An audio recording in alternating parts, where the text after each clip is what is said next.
Welcome. This is day 9, and I am sharing with you my 9th of 10 tips on how to move through divorce in a much more peaceful and loving way.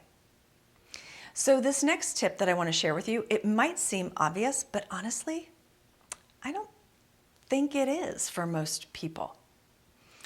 So sometimes we hesitate to make a decision about our marriages because we keep looking for that magical answer, the easy button, I call it, of where nobody hurts and everyone thrives and everyone feels good through it. And it doesn't happen that way.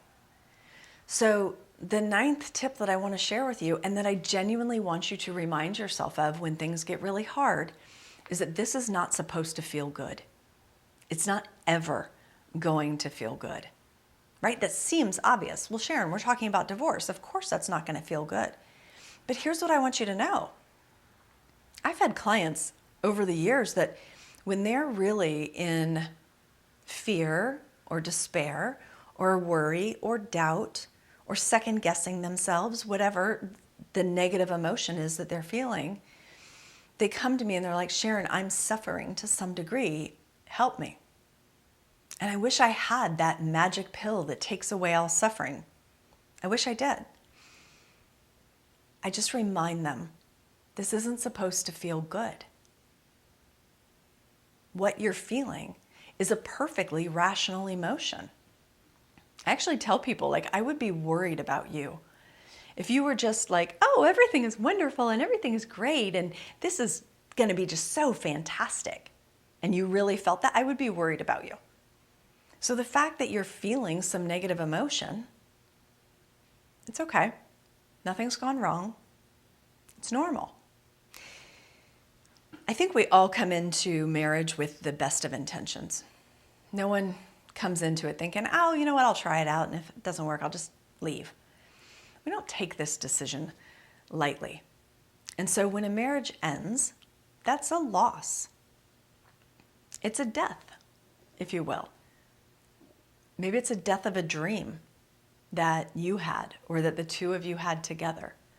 But most certainly, it is a loss of an existing relationship that was very important to you and probably several other people. So you're probably going to go through the 5 stages of grief just as you would if it was a death. And by the way, your partner's probably going to go through those 5 stages of grief as well. And you both will not be in the exact same stage at the exact same time. The 5 stages of grief are also not, they're not like school where you graduate from one and you never go back. You might feel sadness in the morning and you might feel absolute denial by 6 p.m. You might be in bargaining the next morning when you wake up, and you might be in acceptance by noon.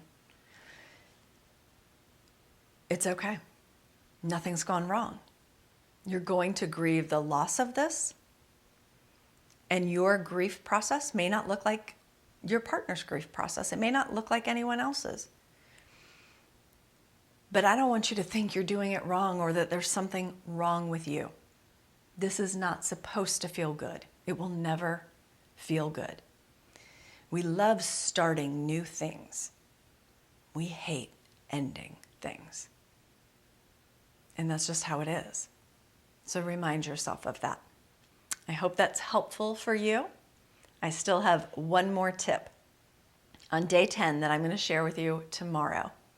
If you haven't yet signed up for my webinar, Undoing I Do, I hope you'll join me there. The feedback I've gotten from the last time I did this webinar was absolutely fantastic, and it's the only time I'm going to do the webinar for the next year. So if you haven't signed up, I hope you do, and I also hope you'll join me live, because when I do these webinar series things live, I always take some questions. And that's always a really, really fascinating part, and I think a really rich experience for the other people that are on the call. Even if they're too afraid to ask the questions themselves, they get to be a fly on the wall and they still get to receive the answer. So I hope you'll join me.